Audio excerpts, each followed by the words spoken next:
Toshkent shahri Uchtepa tumani O'rizorga kelganmiz. O'rizor zo'r mahallasidan bitta korobka topib qo'ydim.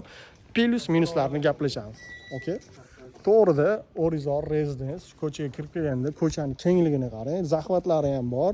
Bu yoqda ham zaxvat bor. Ko'chaning o'zi 6 metrdan katta ekan. Eng zo'r plusi tupikda joylashgan. Bolalaringiz ko'chaga chiqib mazza qilib futbol o'ynasa bo'ladi. Hozir futbol o'ynash ham muammo, chunki mashinalar ko'p o'tadi. Mana shu fasad qismi chamasi 10 metr atrofida ekan. Birinchi minusidan boshlaydigan bo'lsak, arzon darvoza qo'yibdilar. Bitta qimmatini qo'yib olsangiz, uyingizga yana ham vid beradi. Kirganimizda katta hovlimiz bor.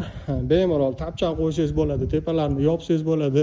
Mana bu yerga letniy kuxnyani joylashtirib olsangiz bo'ladi. Zeleniy zonalarga joy tashab ketilgan. 2 urovinda chiroyli planirovkada qurilgan ekan. Buni plyuslari bor. Fasadni o'zingiz xohishingizga qarab bitirib olasiz.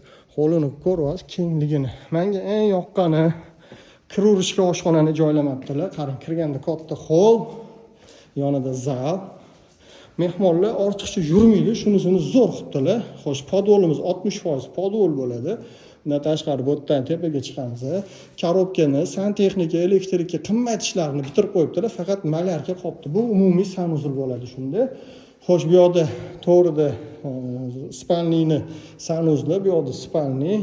Bu yerda bo'lsa oshxonani joylab qo'yganlari menga juda ham yoqdi. Orqada havo aylanishga joy, kotyolniyni shu yoqqa joylab ketibdilar. Ko'rasiz, santexnika tayyor, ariston qo'yib olsanglar bo'ldi. Narxini opisiyaniyada yozib ketamiz. Hozir ikkinchi qavatni ko'ramiz.